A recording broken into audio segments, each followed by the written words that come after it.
All right, we are underway.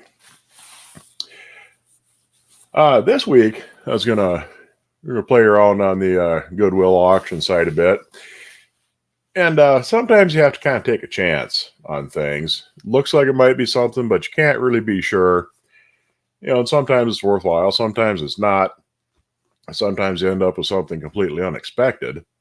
So we'll show you a few things here that wasn't really always obvious what they were, and most of them I still don't know exactly what they are because I didn't buy all of these things, obviously, but I did get a couple of things this past week from the Goodwill auction site.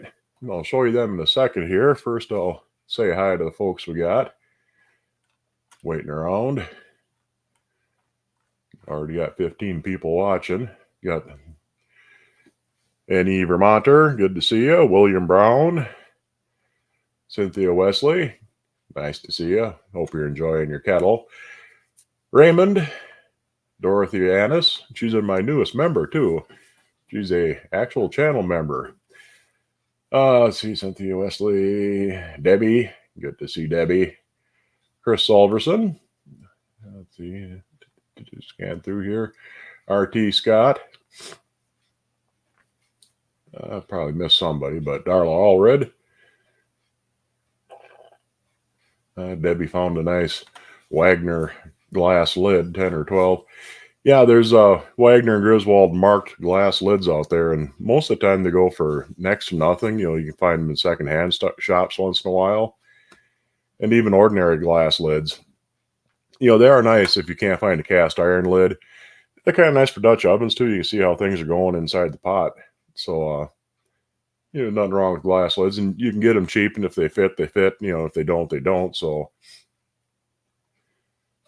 usually only out $1 or $2 for them. So they're pretty good, a good thing to have. And in the 50s and 60s, a lot of Wagner and Griswold Dutch ovens and skillets came with glass lids right from the factory, and that's why they're marked. Raymond's cooking something. Linda Mooney, nice to see you. Billy Lee, there you are. The purring lady, out there in the UP. Gregory Green. Bookworm, nice to see Bookworm. Shanudo, always nice to have you around. Honey J. Badger, Janet Bautista, Eric T. And we'll get pretty much caught up here. There we go. Are the glass lids marked? Yeah, there's some that are marked Wagner and Griswold, because they came with Wagner or Griswold pans.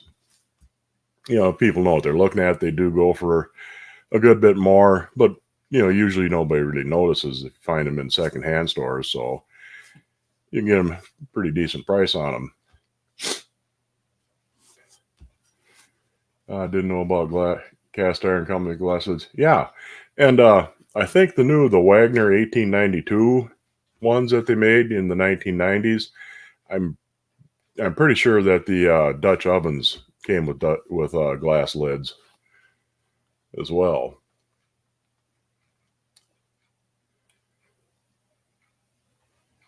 Okay, Lorraine. Anyway, the things I got on the Goodwill site this week. First of all, I got this thing. Couldn't quite figure out exactly what it was, though. It's not a sat iron. It's too small for a sat iron. It's not all that big. And it has a textured bottom. It was listed as a meat tenderizer, but a meat tenderizer would have a lot bigger spikes on the bottom, and rather than being indented like the pattern on this, they would have been raised. I thought for a while maybe it was a some sort of tool for repairing tires, for vulcanizing a patch on a rubber tire for pressing it down. And I suppose you could use it for that, but did a little research and I found out that this is a smoothing iron. Now, they made a couple of styles of smoothing irons, some that had texture like that on the bottom, and some that were smooth, but they had much more of a curve to them in both directions, usually. And what these were for is for for smoothing the brim of a hat. Hat makers use these, and they use this to form and to smooth out the rims of felt hats. And I thought it was kind of a cool thing. It's get around there. It's an Osiris brand smoothing iron. Don't really have much of a use for it. I'm sure I'll figure out something eventually, but it was just a cool little thing to have and figure out what it actually was. Yeah, yours actually says Wagner on the middle. Yep, that's a marked Wagner ware glass lid. The other thing I got was this guy. That's a bunny cake mold. It's cast aluminum. That's a genuine cast luster loom ware. And nice thing about it is I was the only one who bid on this and the smoothing iron. So I got them for $9 a piece, and they were from the same Goodwill. So I was able to combine shipping, and I only had to pay shipping once instead of paying shipping for two separate items. So that worked out pretty nice. Actually saved a bit of money on it. But, like I said, this is cast aluminum. Nice inside. It's a bunny mold. Now I can make a bunny, and I can inject the serum into the bunny rabbit. And if you know what movie that's from, bonus points. But on one of the little tabs there, it also says, hopefully I can get that to show up. It's upside down. What little shows up makes it better. Manufactured by Plastics for Industry. Who Plastics for Industry were, I don't know. But this is aluminum. Now, there are a lot of cast iron ones like this. Both Griswold and Wagner made them. The Griswolds are usually marked Griswold. The Wagners usually weren't. And I think Lodge and BSR also made some. They made rabbits. They made lambs. You see quite a few lambs floating around. Griswold also made a Santa Claus cake mold. But you have to be careful if you're buying one of those because there's quite a few fakes of that floating around. Is he heavy? Yeah, it's a fairly heavy cast aluminum. I mean, I've seen little stamped steel, stamped kind of tin ones once in a while, but, I never got any of them because they're pretty flimsy. But this is actually, heavy cast aluminum. And, you fill the bottom side's a little bit thicker actually than the top. You pour your batter in the bottom, cover it up, throw them in the oven. So, eventually here there's going to be a bunny cake in the future, one of these times. But that's pretty neat. Like I said, it was $10 a piece for each of them, and I only had to pay shipping once. Shop at Goodwill didn't know they had a bidding site. You have a lamb mold like that, an aluminum one or cast iron. But anyway, someday I'll get a cast iron one, a lamb or a rabbit or something like that. But, the Griswold ones usually go, anywhere from 125 to 150. The unmarked ones, whether they're Wagner or somebody else, are usually a bit cheaper. They're more around the $80, $90, $100 mark. But I'll get a decent one eventually. Waiting for a decorated rabbit cake video for Easter. Yeah, that'd be a good one to make. And yeah, I'll play around with that. It looks pretty cool. How old is something like that? This, it's kind of hard to say. 50s, 60s, 70s, somewhere in there. Cast aluminum thing. It's pretty heavy. Sounds pretty cool. Yeah, someday I will have a cast iron one. But in the meantime, that's pretty neat, and I can get to play around with making, an animal cake. Use as a decoration. The wabbit's beautiful. Yeah, it's pretty clean. I mean, really all it needs is a good washing up, and it'll be ready to use. It's in real nice shape. It has been used, though. There's a little bit on one side or the other. There's a little bit of flour residue in there from where somebody greased and floured the inside of it. So it's been used, but it's been pretty well taken care of, whoever had it. And yeah, I'm not exactly sure, when it was made. I could probably look into it a little bit more and find out more about Lustralume cast aluminum ware. But, off the top of my head, I'd say, 50s, 60s, 70s in there somewhere. I just measured the lid. It's 21 inches across, so it's a big one. Yeah, that's a real big lid.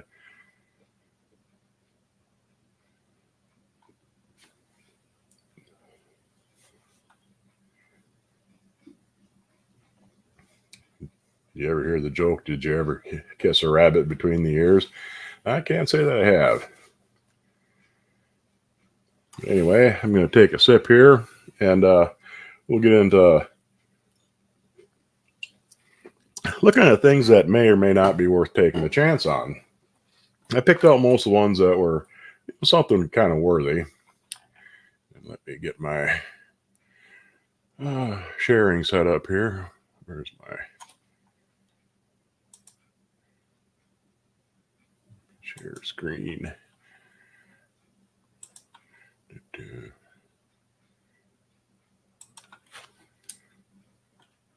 allow that. And there it is. And I'll embiggen it for everybody here. Put my glasses on so I can see what I'm doing. Take that full screen. First of all, sometimes they don't, the description isn't very descriptive. They might not always know what it is. If it's a Lodge or a BSR, it doesn't have an actual name on it.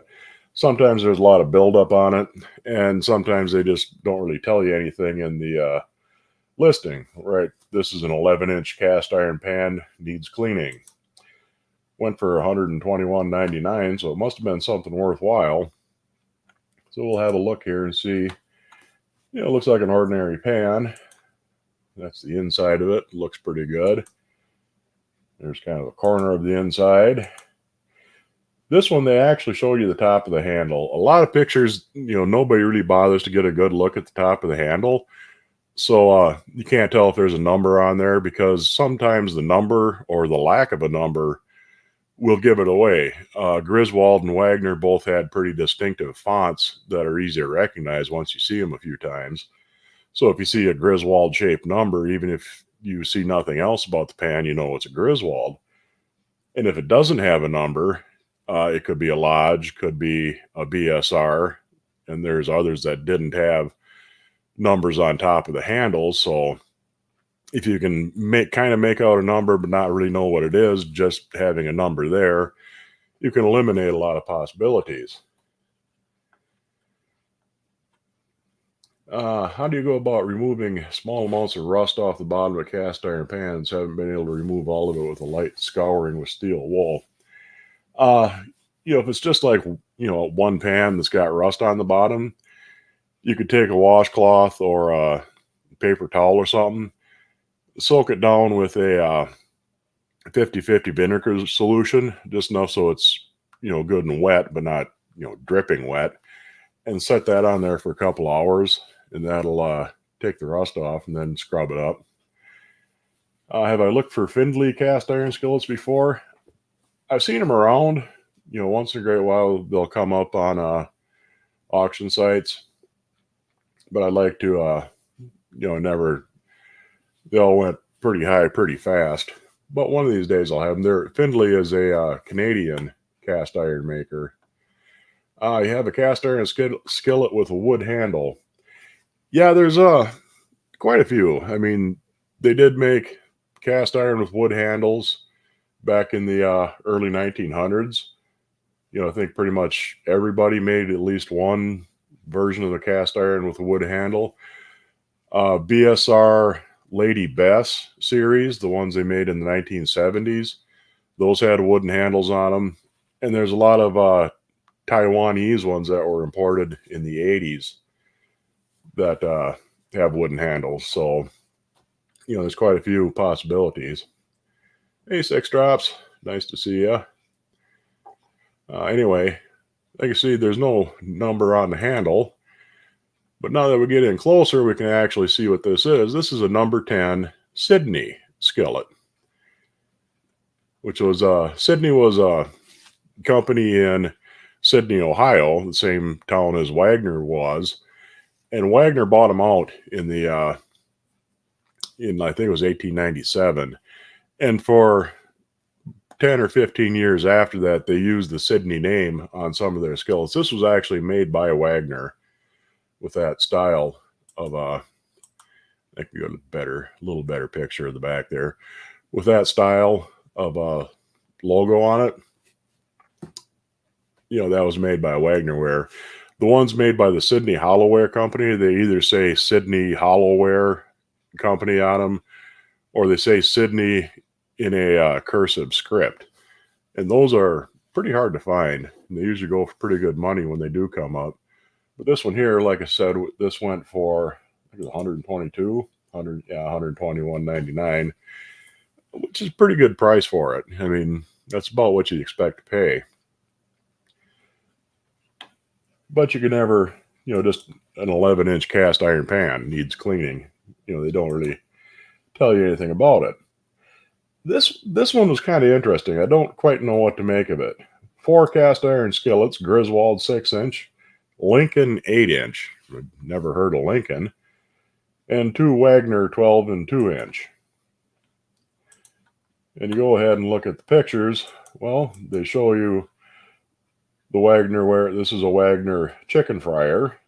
You get 2 pictures of that. That's a arc straight Wagner number 7. Yeah, it's a nice little skillet to have. That's an unmarked Wagner ware. You can tell by it's got kind of that typewriter script on it. This says 8-inch skillet. And that's it. They show pictures of 3 of them, but they don't show you what what the other ones are. It's supposed to be a Griswold, Lincoln, and 2 Wagners. They show you a picture of 3 Wagners and something else. Well, somebody paid $91 for it. Well, for the chicken fryer and that number 7, that was a decent price. Plus there's the unmarked Wagner ware and 1 mystery skillet. So somebody took a little bit of a flyer on it. I mean, they probably weren't too terribly worried about it because they were getting their money's worth out of the number 7 Wagner and the chicken fryer. But what the 4th pan is anybody's guess. Do you have any concerns about the mothers getting into your food, the polish? Not really. After you buff it all off and wash it good, there shouldn't really be any, significant kind of residue left on it. And for the most part, it's going to be on the outside of the pan anyway. On the inside, you don't really need to polish it. Just, clean it up with sandpaper if you need to, or just steel wool if that'll take care of it. So, it's not going to be in contact with the food anyway. But it should be pretty much cleaned up good once you get to that point. Any recommendations for heavy buildup on a tea kettle? On the inside, it's hard to get out. Sometimes, I got a lot of iron in my water, and the kettles I use on my wood stove there's thick, heavy layers of old rust built up in there. Eventually it flakes off, and there's big chunks of it floating around in there. It's tough to get off. You can use you can soak it in vinegar, and that'll, if it's cast iron or even aluminum will work too. Soaking in vinegar gets some out, but a heavy buildup, it really takes a lot of time to get.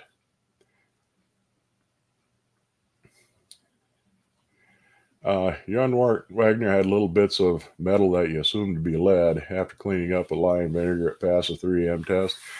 Should I use it or play it safe? It should be okay. The tests are pretty reliable for for the presence of lead, especially after you've scrubbed it and cleaned it. You've brought fresh metal to the surface. You have a clean metal surface, so you're going to get a good test. So if it passed that, there shouldn't be any problem using them. CLR, maybe, but I'm not sure how well CLR works with aluminum. With cast iron, it should be okay. But if you want them really clean, you're probably going to have to do a bit of scraping and sanding and a lot of elbow grease if you really want to get them back down to bare metal again. For mine, Yeah, I don't make tea. Usually when I have to heat up a pot of boiling water, it's for like making a custard where you need to put your stuff in a pan of boiling water. Generally I use them on my using for humidity on my wood stove. Found a number 12 Century Series BSR, and it's your favorite workhorse. Yeah, BSRs are really good pans. A lot of people are swear by them. There's a lot of people that collect them nowadays. So, and they're great for using them every day. Don't use it. It has lye. It'll eat the aluminum. Yeah, if it does have lye in it, don't use it on aluminum. This thing here, I just had to show you. Somebody paid 26 bucks for it. It has a lid. And the lid by itself is 26 bucks. But this is a really unique kettle. This is not cast iron. Maybe some of you who've been in construction a bit will recognize this. See how it's got this beveled edge with a flat spot on it? What this is, and I'll show you the bottom. That bottom is a piece of flat steel that's been welded on. What this is the end of a piece of pipe. That's a steam pipe or pipeline pipe or something of that sort. The factory ends on them are beveled and they have a flat spot, so when you butt them together and weld it up, it welds upright. So somebody took a piece of 12 or 14-inch pipe, welded a bottom to it, a couple of looked like pieces of half a chain link on either side for ears and a wire bail, and they made themselves a kettle. I thought that was pretty cool. But yeah, that's something homemade. It's welded steel, and like I said, that's just a piece of pipe, big old pipe that somebody did a little welding project on and turned her into a kettle. Found a lid that fit, and there you go. You got yourself a heavy duty Dutch oven.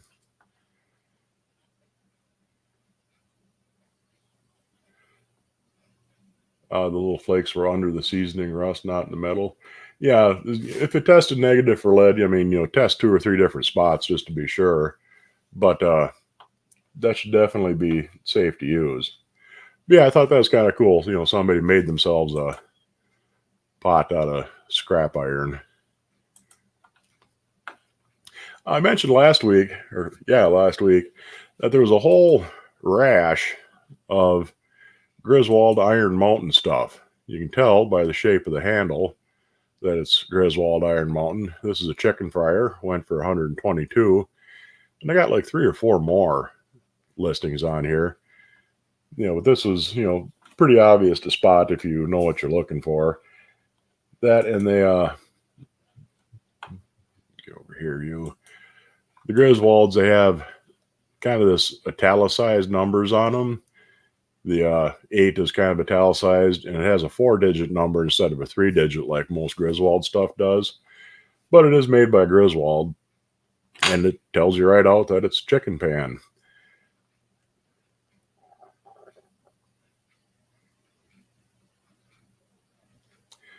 Heard of differential seasoning used to fix light spinners where you season low areas with the gold to make them sit flat. No, I suppose it's possible, but I've never tried it. Up here, scroll down a bit. Here's another kind of a mystery: cast iron frying pan. All right, well, what do we got here? Get that bigger fast. Well, there's no number on top of the handle. It's got an outside heat ring, so it's probably not a Lodge or BSR. Yeah, you can see it. That's a Wagnerware number 8 with the number on the back. So with the Wagnerware with the stylized logo, there's a little better picture of the logo. With the stylized logo like that and the size number on the back, that would have been made between 1916, 17 or so up until 1924. when they put the size number on the handle, and they moved the size number onto the handle, and they started putting the four-digit catalog number on the back. Whoops, what that one? Forgot to see what that sold for. I think that one went pretty cheap. Somebody got a good deal on that. Yeah, $30. That's a pretty good price for one of those. I mean, usually those go, more like 80, 90 for those. I usually see them selling for. And here's another cast iron frying pan. This one here is fairly easy to pick up if you kind of know what you're looking for. That number 6 on the handle looks like a Wagner type of number, but I don't think this one you could really see anything on the back. Yeah, you can't really see much of anything on the back, so that doesn't help. But more than likely, this is a number 6 Wagner. Might be marked, might be unmarked, but you can't really tell from the pictures. But either way, it's a Wagner, and if you get it for a decent price, well, $30. For a marked Wagner, $30 for a number 6 is fairly cheap. Number 6s are kind of tough to find. They're not a real common size. They're not really rare either, like a number 4, but they're one of the harder sizes to find. So $30 for a marked one would be cheap. For an unmarked one, it'd be about the going rate.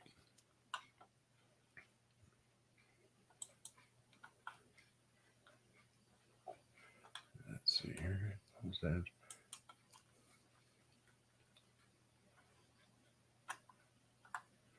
All right, this one here is just another cast iron metal cookware pan, and you're left to your own devices to figure out what it is. Can't really tell much from the top. From the bottom, you can't really tell much either, at least not in this picture. There might be notches here, kind of hard to say, and it might be a notch up on top, but again, it's pretty tough to say for sure.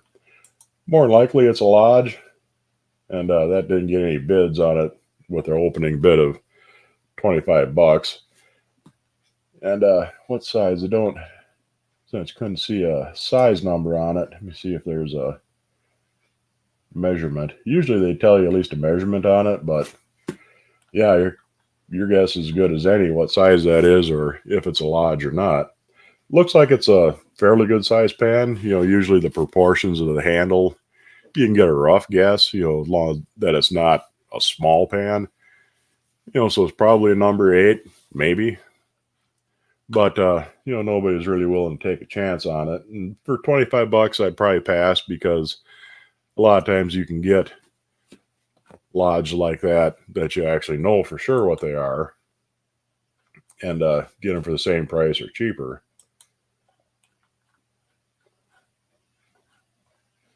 This one sold for $48. Let's see what this one was.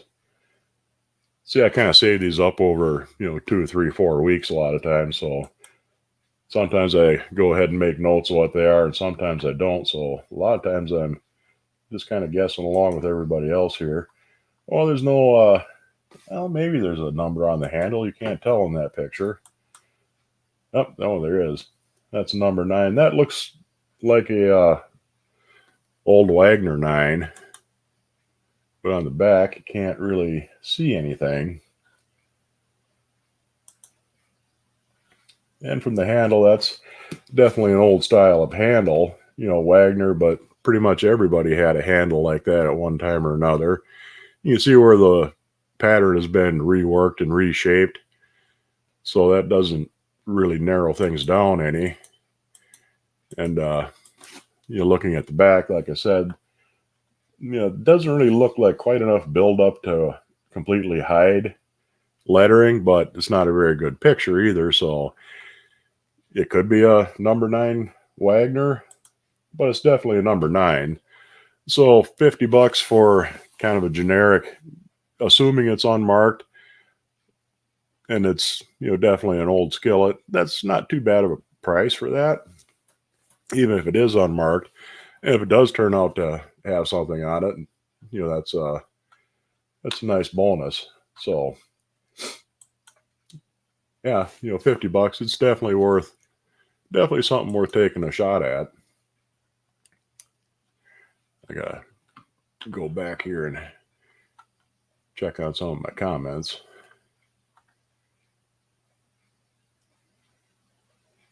You got 125 pans to clean in season, so you don't really know what you have.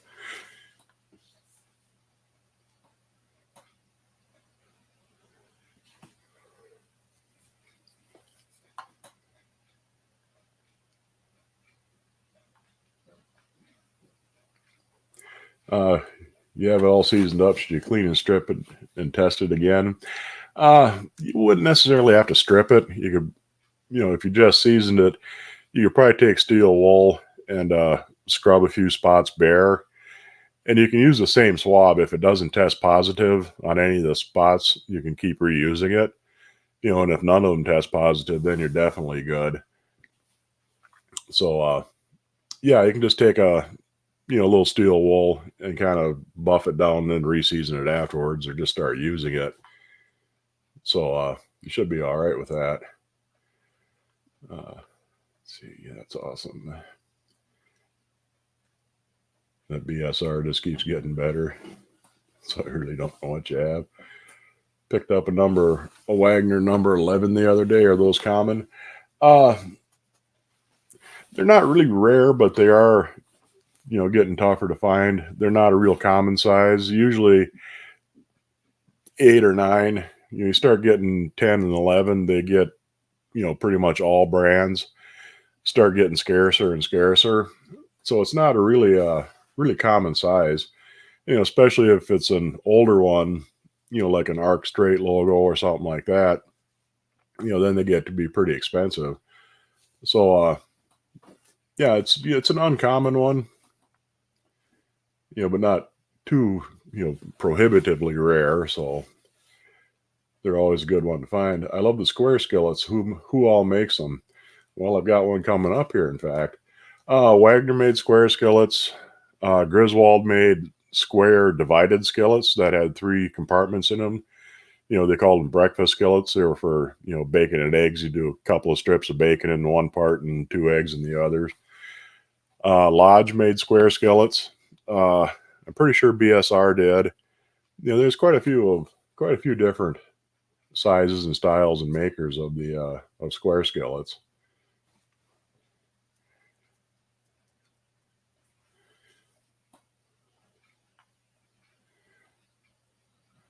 Let's see here. Went on a quest for number 6 Pico Wear Smiley logo to finish off your basic set.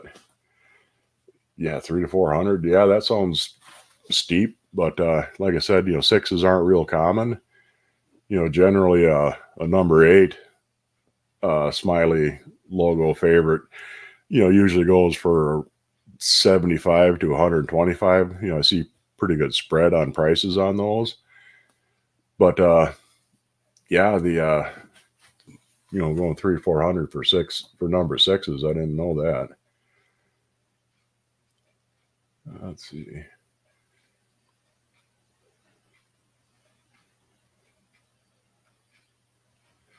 So an unmarked number 10 Wagner at a flea market for $25. Should you bought it? Yeah, it's $25 for a number 10. For any number 10 is a pretty good size. You're a pretty good price. The unmarked Wagners don't go for as much as the marked ones do. But just as a generic price, pretty much any, like any number 8 cast iron skillet nowadays is going 30, 40, closer to $40 a piece. So yeah, 25 for a number 10 is pretty fair price.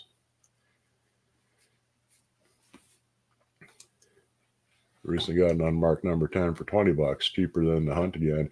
Yeah, I mean, like I said, that's a pretty good price for number 10s. You have 1,000 pieces of cast iron and not one chef skillet. Yeah, I mean, I don't have any chef skillets either, and they always go for pretty high prices.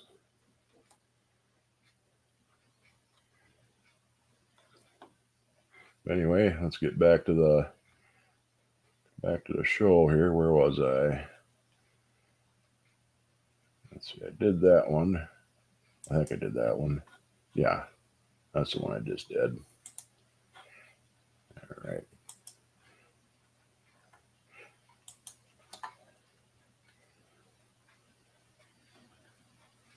There we go. Cast iron skillet kitchen frying pan size 8. Okay, well, what's this? Went for $36. It looks like a pretty decent little pan looking at it like that. And okay, yeah, that's a Griswold large logo number 8 pan. The back you might have some pitting, but it doesn't really look like pitting. It's kind of tough to tell if it's pitted or just more of a surface rust. This looks like this build up here, but out here it might have some, but doesn't look to be too bad a shape. And for $36 for a number 8 Griswold, that's a pretty good price. Usually they go 75, 80 for the large logo ones.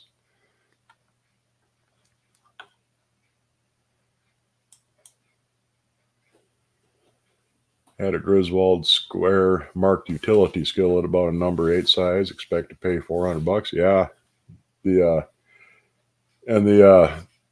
they call it the Colonial. It's number 666 Colonial skillet or Colonial breakfast skillet. It has kind of indentations in the sides where each of the compartments are. They're pretty nice looking skillet. Really nice design. And oops. Forgot what I was doing there for a second. They're really nice design. So, those usually go for a couple hundred or better. Goodwill Columbus cast iron skillets. Which were these? Okay, well, just looking at this has got pretty big ears on it. That could be a Griswold. And beyond that, it's kind of hard to say. And usually that kind of a hanging hole is usually Griswold Wagner. That long, thin one, a little harder to tell. But there's a favorite Pequaware number 8. It's a nice smiley logo. That's a small logo Griswold. What these sell for the two of them? $152. That sounds like a lot, but like I said, the number 8 favorites generally go for 80 to 100, and 50 for a small logo Griswold is a bit much, but not too bad. So it's pretty fair price for the two of them, I guess. With that one there, you could tell what they were as soon as you saw them. It just wasn't a very good description. Let's see, that was this one here. Just looking at the thumbnail, as soon as it comes up, that definitely looks like something with an outside heat ring. So it's probably fairly old. Went for $166. Must have really been something once you get into it. That looks good from there. Okay, that's a number 9. That's the favorite. And I know who made them, and for the life of me, I can never remember the company. This was made by with prisoner labor. And I can't think of the name of the company, but these would definitely go for that kind of money, especially at number 9. You don't see those very often at all for the favorite. They had nothing to do with favorite in Pequot, Ohio. They were a completely different operation in a whole nother state. I think they were in Tennessee, or they might have been in Ohio. But they had nothing to do with, with favorite wear that you usually think of. Okay, a Crofton. Crofton is a imported brand. They're fairly decent. You see them, they sell them at Aldi's a lot. You see them. But let's get into this. There's a picture of the Crofton. Yeah, Columbus, Ohio State pen. Okay. Yeah, I can never get that in my head for some reason. I know people in we've mentioned it before, and people in the chat have explained it to me. For some reason, I just cannot retain that particular bit of information, other than they were made with prisoner labor. There's that Crofton one. This one, well, looks to be fairly light and thin. It's got some fairly good size ears on it. I don't know if it's a Griswold, but it looks like it has an outside heat ring on it. Maybe not. You can't always tell from pictures. So you really would be taking a chance on this. But it looks like a fairly decent pan. It looks like it cleaned up nice. And I think these went real cheap. Yeah, $8.95 for both of them, plus the shipping, of course. So, yeah, I would have taken a chance on something like that. You get a Crofton pan out of it. If nothing else, it's not worth a whole lot, but you could probably turn around and sell it for $5 at a thrift sale at some point if you wanted to. So you're not out a whole lot of money. And the other pan, well, it looked intriguing enough to gamble $10 on it.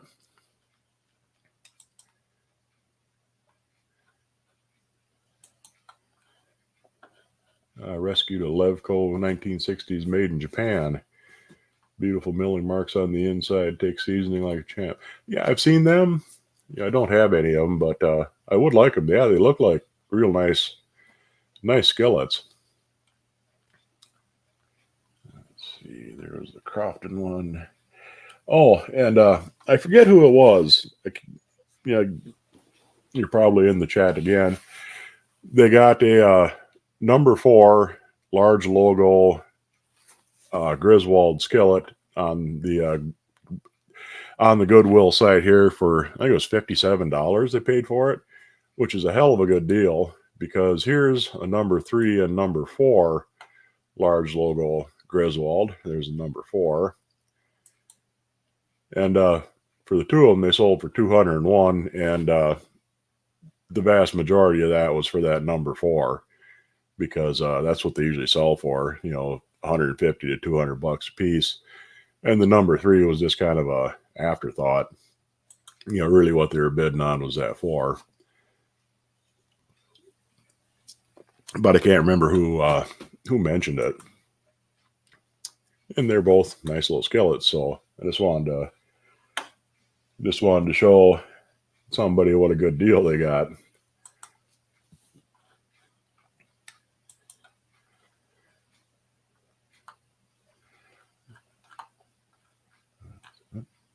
Where we go here? Okay, this one here. This went for $23.25. Most of these weren't anything terribly impressive. This is a Paula Deen griddle. Most of Paula Deen stuff, everything I've come across, is way heavier than it needs to be. I mean, this stuff weighs twice as much as it should, and usually it's not all that great. Click on a little bit more here, but there is one really interesting one. This one looks like a Lodge. It's got the helper handle. This one is hard to say. They show you the back of the Paula Deen pan, but none of the other ones. This is I can guarantee that's gate marked, the single spout, and that style of handle is from the mid 1800s. That's pretty valuable pan. This one I'm not sure what it is,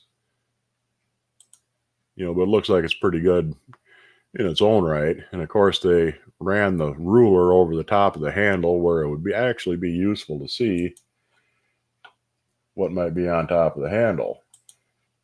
That's that Paula Deen one. This is that gate marked one. They don't show the back and show the gate mark, but it is. It's got the single pour spout and that style of handle. So whoever paid $23 for it got themselves a hell of a nice deal. You got something that is worth a lot more than $23 in that gate marked one. Yeah, that's probably $100, maybe more. It could have marks on it. Who knows? Anywhere from $75 to $200 or something like that isn't unusual. And then you got one mystery pan that's pretty interesting. So yeah, somebody came out pretty good on that one. definitely worth taking a risk on that.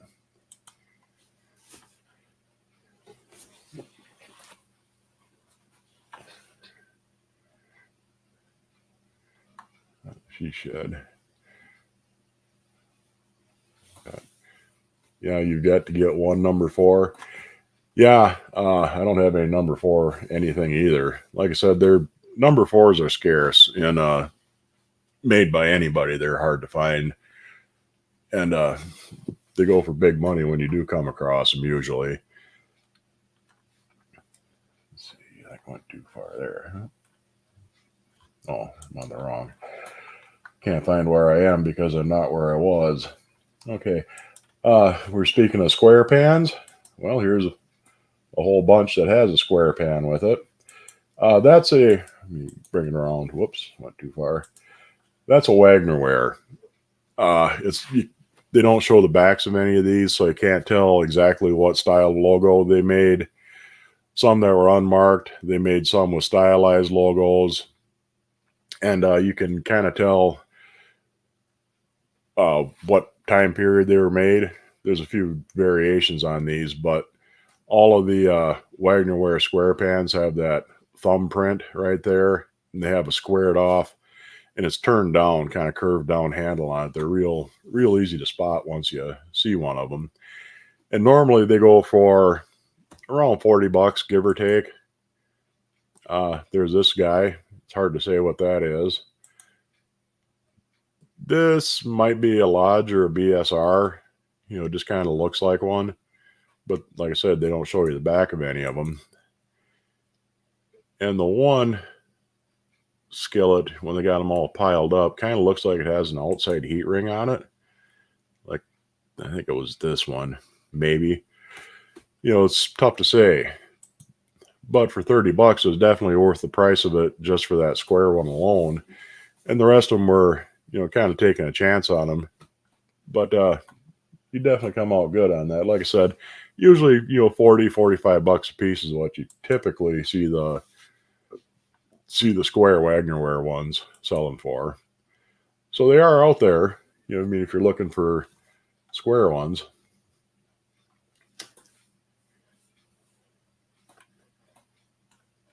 Let's see here. Scroll down. There's them square ones. This was $42. This sold for. And what do we have here? This one up here, it looks like it could be something. You know, it's fairly thin. You know, fairly good sized ears. And this one here, you know, one or the other of these might be a Griswold. It's hard to say. Not sure if that's a number there. Might be an 8. You know, kind of looks like a Wagnerish 8, but you can't really see it for sure. These are, I think they're both Lodge looking cornbread pans. There's a little skillet. That's hard to say what that is. That might be a newer Wagner. Could be a Lodge. But these two skillets, you know, they definitely look like they could be something. But what, I don't know. $42. Yeah, if you figure $21 a piece for the pans and the rest of it just kind of bonus, you're coming out pretty good. So that definitely would be worth taking a chance on, because you're not going to go too far wrong. They look, you know, just looking at what you can see of them, they look like pretty decent skillets. You know, it takes a little bit of practice, but before long, it's fairly easy to be able to spot something. You know, I mean, you want to look at the pan first rather than the brand name. You know, once you get to where you can recognize a decent pan, you can get away with taking chances like this, because you can see, you know, that looks like it might actually be something. I don't know what these were. This is a Pioneer Woman brand pan. It's got a big butterfly on the handle, which is kind of cool. I like the design of them. They really got nice designs, but the quality isn't the greatest. They're usually pretty rough and pretty grainy, kind of heavy. But like I said, you know, I like the design of them. I just wish they were a little better quality. And this one is probably a Lodge. I don't know if it's a one notch or a 2-notch, or 3-notch rather. You can just see 1 notch up there and maybe an 8. So that might be an old 1-notch Lodge. But for $10 for the two of them, you're probably not going to go too far wrong. Yeah, it's definitely worth something. They're definitely worth taking a flyer on that.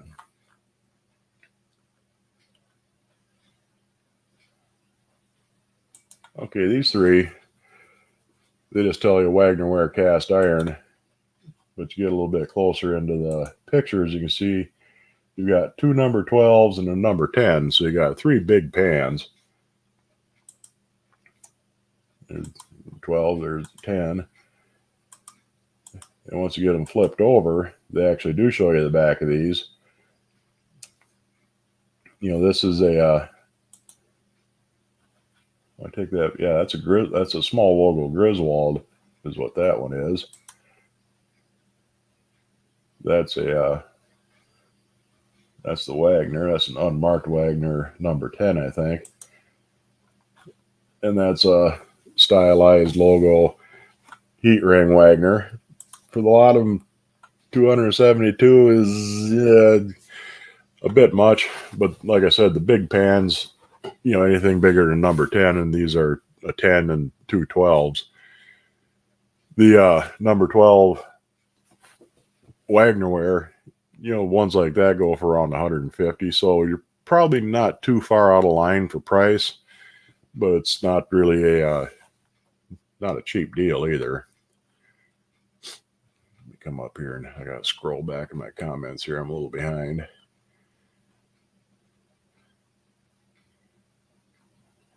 Number 12 Century Series, trying to finish your BSR collection. A fee shad iron on the periodic table. Yes, it is. Let's see, took a risk at Marketplace. Said 2 black skillets for $50. Got a diamond Chicago hardware and a number 10 heat ring Lodge. Both were from the 30s, solid heat ring Lodge. Yeah, it's a good price for both of them.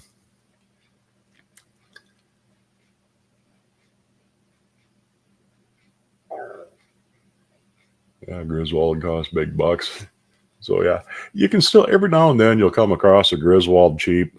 It's just kind of dumb luck. But yeah, Griswolds are fairly expensive usually. There we go. Just the average price for a number 8 large logo is, around $75 on average, and kind of varies from there depending on the size and the scarcity of them. Unbranded skillet number 8, 1033. Oh, this is another Griswold Iron Mountain that went for $86. Like I said, they're easy to spot because of that shape of handle. And for some reason, there was just a big run of them here the last couple of weeks. I think I got a couple more in here too. This thing went for $97. I must have been working that night because I definitely would have bid on it. It's a great big rectangular 2-handled frying pan. And it's just the damnedest thing I've ever seen. Gotta get my cursor up here. And yeah, it's just something cool. I've never seen anything like it before. It's got the one, I'll get back there. Got the one spout on one side, 2 handles. You see, it looks like it might have a little bit of warp in the middle, but I'm not really sure. I kind of think this is Columbus Ironworks that would have sat on top of one of their cast iron grills. I have a Columbus Ironworks fish fryer, and they have that same kind of ladder pattern on the back. So I'm guessing that's what it is. I don't think there's any marks on it of any kind though, or at least nothing that you can really see. But yeah, I mean that's just way cool. I must have been working that night or something, missed out on it entirely, because I definitely would have bid on something like that. Is it worth $100? Yeah, probably, because you'd never seen one before. Who knows how long it'd be before you ever see one again. But that thing is neat. I mean, I definitely would have paid, would have paid a bit more than $100 for it just to say that I got one. My next one here. And like I said, I kind of think that's Columbus Ironworks. And but yeah, I'm not really positive. Uh, Unmarked number 8 cast iron pan. But that's, you can see right away, that's got a raised 8 on it. So more than likely, this is a no notch lodge, because it doesn't look like a Southern Mystery skillet. They usually have raised numbers on them too, but they look pretty different. And that's got a heat ring. And lodge, a lot of the earlier ones especially, kind of seem to have a long, slender looking handle on it. Just the proportions made it look long and slender. So I'm pretty sure that this is a no notch lodge. Now, there might be a little bit of there might be a logo up here. You might have that ARC logo lodge, but I just can't tell from the pictures. But it would certainly be something worth $37.80, no matter what it is, whether it's a marked lodge or unmarked lodge, are worth more than $40 a piece at any rate. So that one definitely would have been a good one to take a chance on getting, even though you can't entirely identify what it is. Let's see, there's that 2-handled one. What was this? Okay, this is it's a Dutch oven, but I think this is mismatched because this is a Griswold lid. It's got the number 8 on it, and more than likely that has the black enamel easy clean finish on the inside of it. They were just cast iron outside, but they had a black enamel coating on the inside, and that kind of looks like a Griswold style of handle. In any event, I don't know what the bottom is, but $31, I mean, that's a good price for that lid alone. Even if it's not a Griswold for sure, if it turns out I'm wrong, but I would definitely pay $31 for that lid. And you throw in the bottom of it, I'm not sure what that is. And at any rate, around $40-45 is kind of the going rate for pretty much any Dutch oven with lid. So did pretty good on that.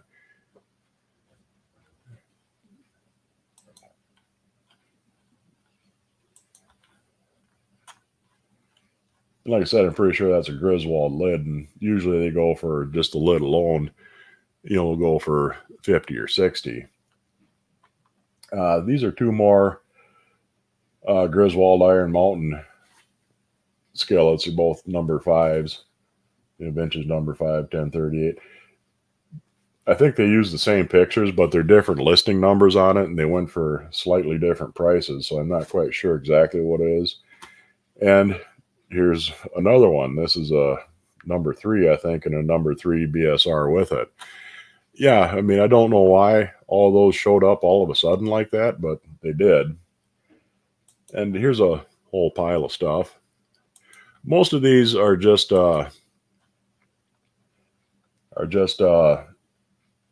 Chinese and imported ones. No particular interest or value to them. But the one skillet, this one here, looks like it might be something. I think it was this one. These are both, I think they call these basics, Amazon basics maybe or something. And these are just little made in China skillets. They do show the back. But this one here, this might be a favorite. Just kind of looking at it, the favorites usually have that style of heat ring on them. And this one here is hard to tell. You kind of see, it looks like it might be an unmarked Wagner. Oh, you can definitely see now. Well, it's made in Taiwan, but it's got the same kind of typeface. And yeah, okay. You can definitely see what that is. That's a number 8 favorite. These are yeah, the Amazon Basics ones. These are just Chinese. But $65, fairly good price just for that favorite. They usually go for, like I said, around closer to 80. So somebody came out fairly good on that. I know there's one more in here that I had no idea what it was other than something old that you couldn't really tell. Let's see. What are these two? I don't know yet. Maybe Lodge or maybe BSR. Oh no, that's probably a Wagner. That's a number 10. Number 10 Lodge from the 60s, and that's an unmarked Wagner. Okay, well, that was nothing terribly special. $40 for the two of them. Number 10 and a number 8. Yeah, it's not too bad of a price. $20 a piece. That one wasn't terribly exciting, but vintage large 10 3/4 inch cast iron pan with pour spouts.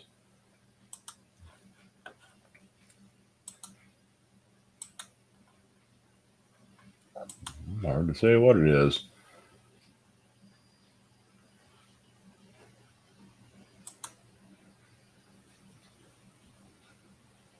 Okay, you can just barely see it, but 11 3/4 inch. That's an unmarked Wagner, and that would be number 11 or but number 10 or number 11.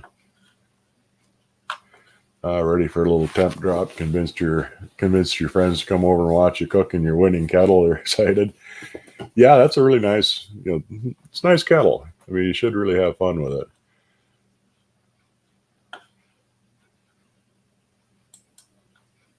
Okay, just about to the end of these ones here. Oh, I've been yapping at you. Been at this for an hour. I don't know what happened to it. I had one. You couldn't see any markings on it. The handle kind of looked like a Vollrath because the ridge went all the way down to the bottom of the hanging hole. But there's some early Wagners and early Eries, and there's some favorites that do almost the same thing, and it's really hard to tell unless you're actually looking at it. It's hard to tell in pictures, and even some of them, if you got it in your hand, you can't really tell. And I know it went cheap, but I couldn't. I don't know. I must have accidentally deleted it. This one I just wanted to show you because it's different. It's kind of an odd little pan. I'm pretty sure this is Asian made. Looks like it's fairly smooth inside. But that handle, I think, is rolled sheet metal. It's kind of hard to tell for sure. Yeah. That's a hollow sheet metal handle.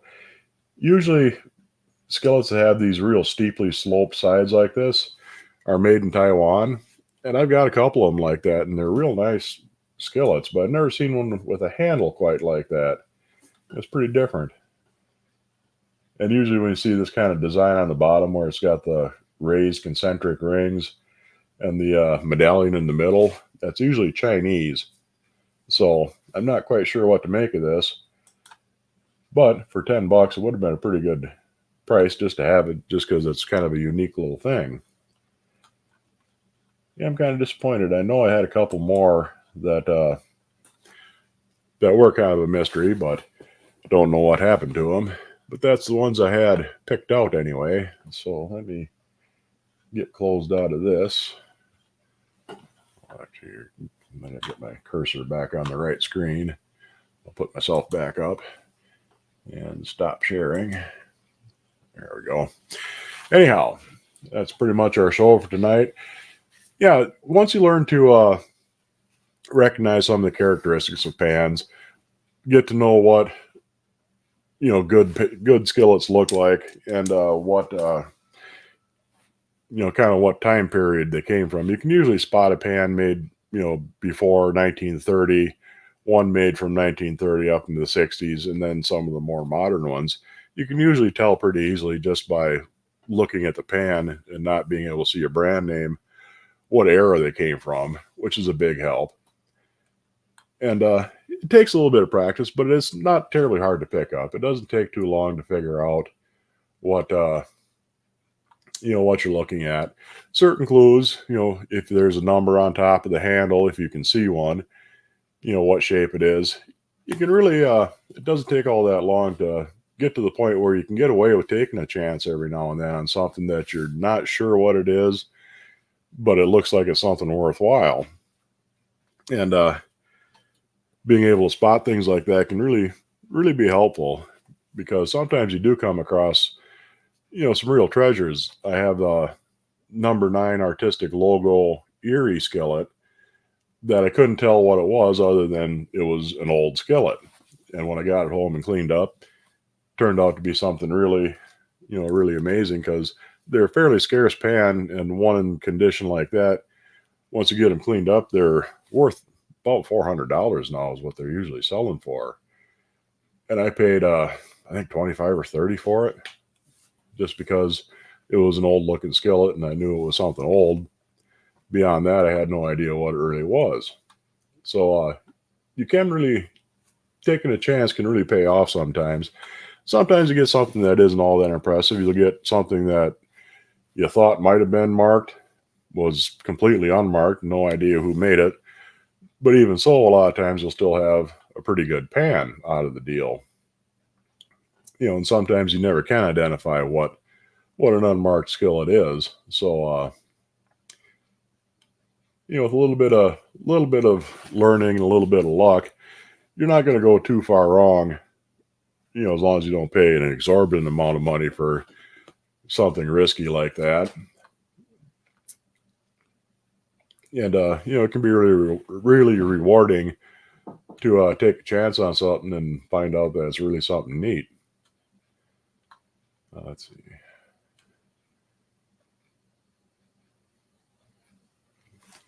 Yeah, you're in Louisiana, got it sitting on the table as a showpiece. Yeah, I mean, when you're not using it for cooking, you can just throw your kitchen utensils, keep your spatulas and all your stuff like that in it, and keep it right on the table. Let's see. Yeah, 12 inches of perfect cooking size. Yeah, that'd be like a number 10, number 9 or so, 9, 10 in there. And they're usually pretty good, especially if you have a stove that has big burners on it. Let's see, country well bred. Got a black cat sitting inside it until Halloween. Hope it doesn't scratch your seasoning. I wouldn't worry about it too much. Don't trust a cast iron skillet industrial complex. Stainless steel is the best. Oh, you got to be careful. We're taking back over. Stainless steel and aluminum and Teflon took over for years. Cast iron's fighting back. You can never keep us down. And I gave a skillet like that to a gal here on YouTube. Her name is Christina Blackfeather, and she has pictures of her cats sitting in the skillet, or the skillet in the kettle. So the cats really seem to be attracted to the kettle. So there's usually a cat in it some point of the day or other.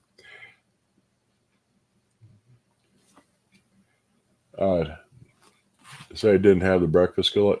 I got one breakfast skillet. It's an unmarked one, and I got a bunch of square ones. What I don't have is any chef skillets.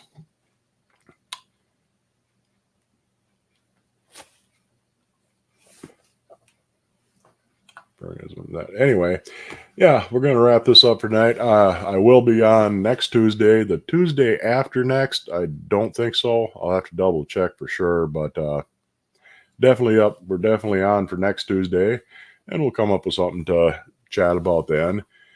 And hopefully you guys all have a nice week in the meantime, and I'll see you later.